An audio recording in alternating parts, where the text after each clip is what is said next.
भगवान श्री कृष्ण ने द्वारिका गमन किया। भगवान श्री कृष्ण अब द्वारिका चले गए पांडवों के यहां से।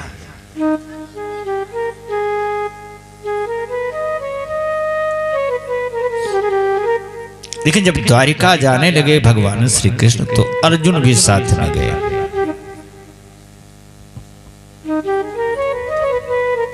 अर्जुन भी साथ में गए।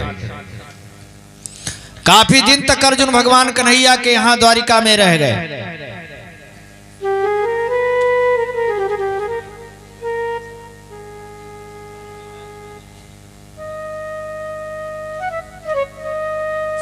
बोलिए शंकर भगवान की। थोड़ा बात कम करें।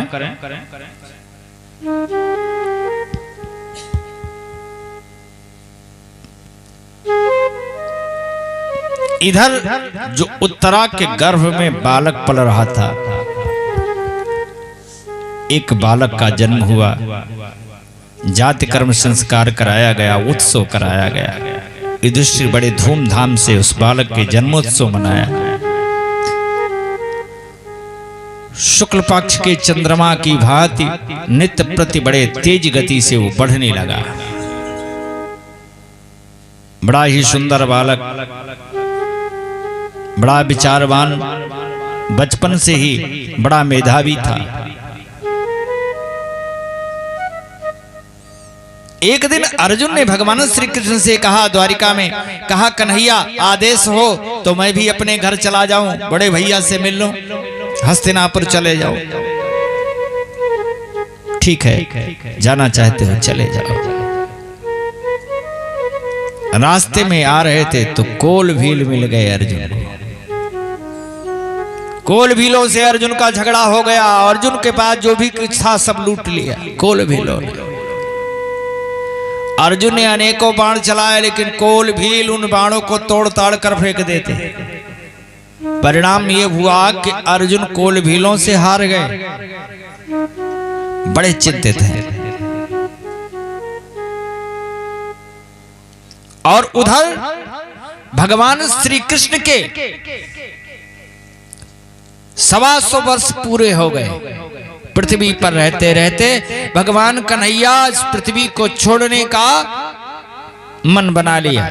अर्जुन से कह दिया, तुम जाओ हस्तिनापुर और हम इस पृथ्वी को छोड़कर परम धाम जाना चाहते हैं। भगवान कन्हैया तो पृथ्वी को छोड़कर परम धाम चले गए। इधर अर्जुन जब लौटे तो कोल भीलों ने लूट लिया। जैसे तैसे अर्जुन अपने बड़े भैया युधिष्ठिर के पास पहुंचे। युधिष्ठिर ने देखा अर्जुन का मुख तो सूखा हुआ है। बड़े चिंतित हैं अर्जुन। युधिष्ठिर ने पूछ लिया, अर्जुन क्या बात है, आज तुम बड़े चिंतित दिख रहे हो, बड़े घबराए हुए दिख रहे हो, कहीं तुमसे कोई अपराध तो नहीं हो गया? अर्जुन की आंखों में आंसू आ गए। अर्जुन ने कहा, महाराज मैं वही अर्जुन हूं जो महाभारत के लड़ाई में बाण चलाता था तो पूरी पृथ्वी कांप जाती थी। बड़े बड़े योद्धा अर्जुन के बाण से धराशायी हो गए। लेकिन आज वही अर्जुन जब लौट रहा था द्वारिका से, रास्ते में कोल भीलों ने उसे लूट लिया। एक भी बाण मेरा काम नहीं आया। अब मैं समझ गया। अभी तक तो मैं ये समझता था कि मैंने अपनी बाण विद्या के सहारे, अपने बल के भरोसे महाभारत का युद्ध जीता है। लेकिन अब मुझे पता चला कि मेरा बल नहीं था, मेरी विद्या नहीं थी, ये भगवान श्री कृष्ण की कृपा थी। आज भगवान श्री कृष्ण इस धरा पर नहीं है, इस धरा को छोड़कर परम धाम जा चुके हैं। तो आज ना बाण मेरा काम आया, ना विद्या मेरी काम आई। इसका मतलब है भगवान श्री कृष्ण के कृपा से ही मैंने महाभारत का युद्ध जीता था। अर्जुन ने कहा, आज कन्हैया परम धाम जा चुका है। कुंती मैया ने जैसे इतना सुना कि कन्हैया परम धाम जा चुका है, बंधुओं कुंती जी से रहा नहीं गया। उत्तर की ओर मुंह करके कुंती अम्बा बैठी और प्राण अपने ब्रह्मांड पर चढ़ाया, शरीर का परित्याग कर दिया। तुरंत कुंती जी ने शरीर छोड़ दिया। कुंती जी ने कहा जब भगवान नहीं है तो किसके लिए जीना है, शरीर का परित्याग कर दिया। युधिष्ठिर ने सुना कि भगवान परम धाम जा चुके हैं, तो उत्तरा के गर्भ से जो बालक उत्पन्न हुआ था उसका नाम रखा देवराज। वही बालक आगे चल करके परीक्षित के नाम से प्रसिद्ध हुआ है। उसे राजगद्दी दे दिया, राजगद्दी पर बैठा दिया। बेटा तुम राजगद्दी देखो, हम लोग जा रहे हैं। परीक्षित राजा बना दिया परीक्षित को। और महाराज युधिष्ठिर, अर्जुन, भीम, नकुल, सहदेव, पांचों पांडव द्रौपदी के साथ उत्तर दिशा की ओर, हिमालय की ओर बढ़े और एक एक करके अंतर ध्यान हो गए। बोलो शंकर भगवान की। अब वहां के राजा परीक्षित हुए। परीक्षित बड़े ही धर्मात्मा राजा हुए, बड़े विचारवान, प्रजा का बड़ा ख्याल रखने वाले, वेश बदल बदल कर प्रजा का हालचाल लेने महाराज परीक्षित जाया करते थे। बड़े ही धर्मात्मा राजा, प्रजा बड़ी सुखी थी उनके राज्य में। एक दिन वेश बदल कर निकले हुए थे प्रजा का हालचाल लेने के लिए, तो रास्ते में देखा एक गाय पीछे पीछे बछड़ा चिल्लाता हुआ आ रहा है, बचाओ बचाओ बचाओ।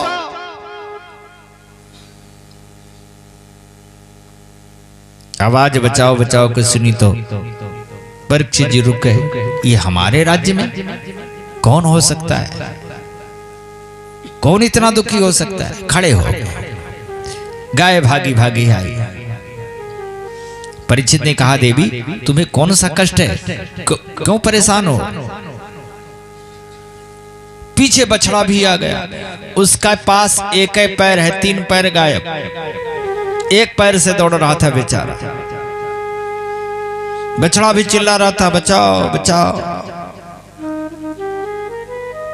महाराज परीक्षित ने पूछा हो तुम कौन, किसने कष्ट देखा है तुम्हें। गाय ने कहा महाराज मैं पृथ्वी हूं, कलयुग का आगमन हो गया है, कलयुग मेरे पीछे पीछे दौड़ा आ रहा है, मुझे पीट रहा है, मुझे कष्ट दे रहा महाराज, कलयुग के अत्याचार का सहन नहीं कर पा रही हूं, अब आप ही मेरा कल्याण कर सकते हो।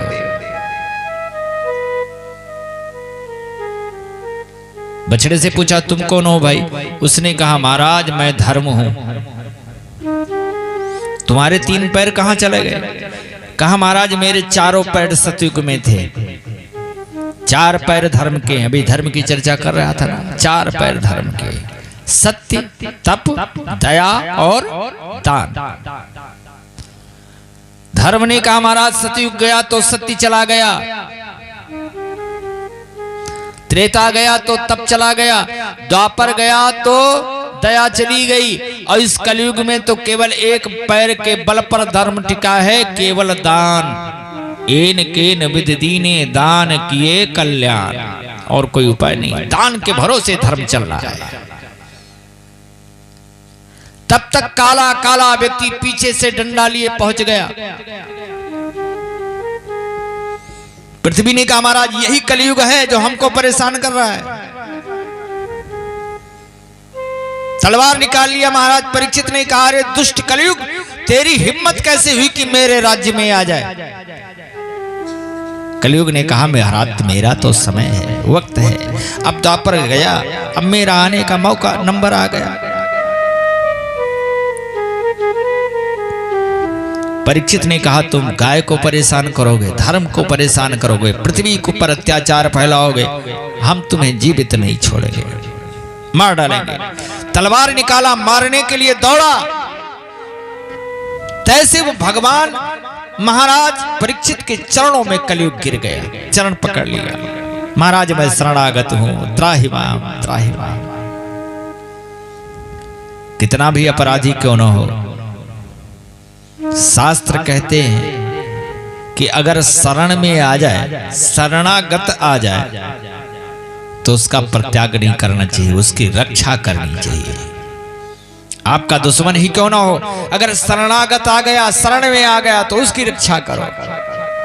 शरणागत को जे तजहि निज अनहित अनुमान, ते नर पावर पापमय तिन्है बिलोकत हानि। गोस्वामी जी कहते जो शरणागत में आए हुए व्यक्ति की रक्षा नहीं करता, उसका मुख भी देखने से पाप लगता है। तिन्है बिलोकत हानि। महाराज परीक्षित ने सोचा ये तो बड़ा चतुर है, शरण में आ गया, अब क्या करूं।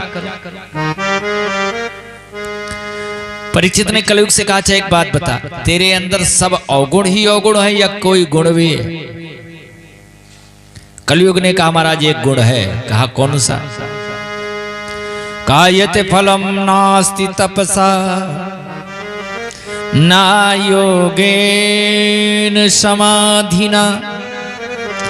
जो फल तपस्या से नहीं मिल सकता, यत फलम नास्ति तपसः ना योगेन समाधिना।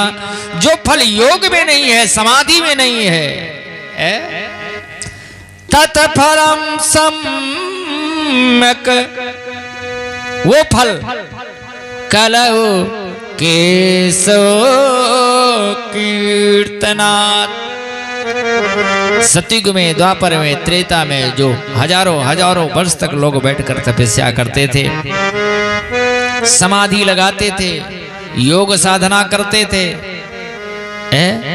तब भी वो फल प्राप्त नहीं होता था। वो फल मात्र इस कलयुग में एक बार भगवान का नाम गा लेने से मिल जाता है। बोलो शंकर भगवान की। एक बार केवल राम का नाम गा लो तो फल प्राप्त हो जाता है। गोस्वामी जी ने कहा है, रामचरितमानस में गोस्वामी जी ने कहा कि कलियुग केवल, कलियुग केवल हरि गुण गाह, सुमिरत नर वैभव था। कलियुग केवल हरि गुण गाह, सुमिरत नर वैभव था। कलियुग केवल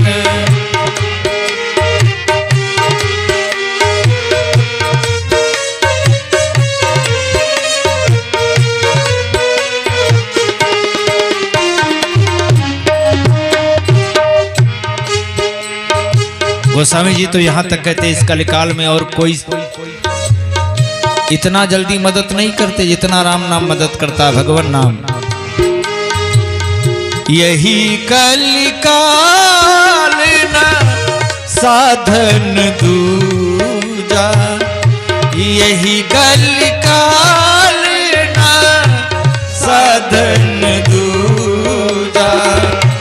जोगी जगी जप तप व्रत पूजा, जोगी जगी जप तप व्रत पूजा। युग केवल हरि गुण गाहा, कलियुग केवल। कलियाल में, इस कलकाल में केवल भगवान का गुण और कुछ नहीं।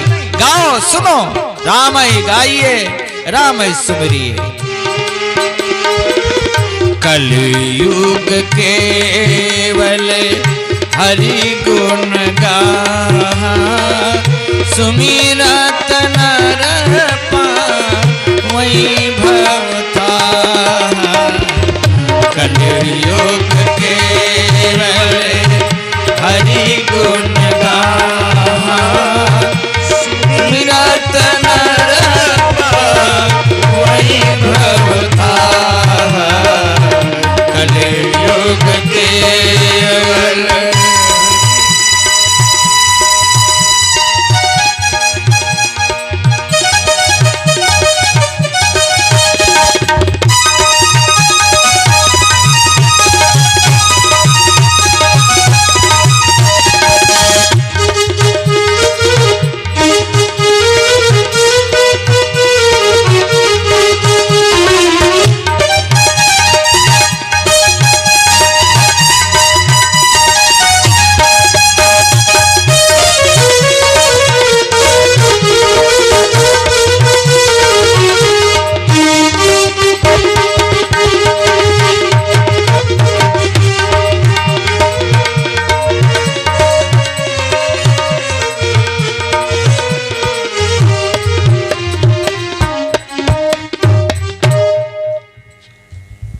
कलयुग ने कहा महाराज एक गुण है। महाराज परीक्षित ने कहा भाई ये एक ही गुण आपका सारे अवगुणों को ढक लेता है। अब हम तुम्हें छोड़ दे रहे, जाओ लेकिन एक काम करना, जहां तक मेरा राज्य है तुम प्रवेश मत करना।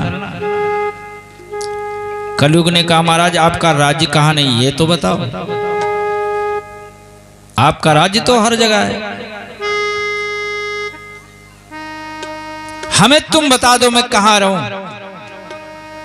4 स्थान दिया, ध्यान रखना। दूतम पानम स्त्रिया सोना यत्रा धर्मश्चतुर्विधा। दूतम जहां जुआ खेला जा रहा हो, कलयुग को स्थान दिया तुम वहां रहो भैया जहां लोग जुआ खेलते हो। पानम जहां शराब पी जा रही हो तुम वहां निवास करो।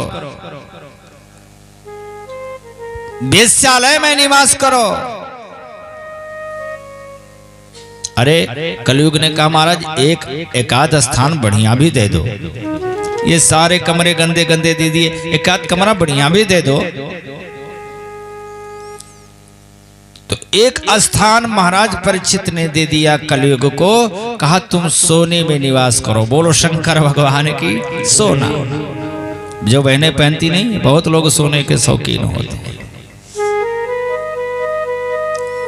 कलयुग से कहा सोना जहां हो उस सुवर्ण में तुम निवास करो।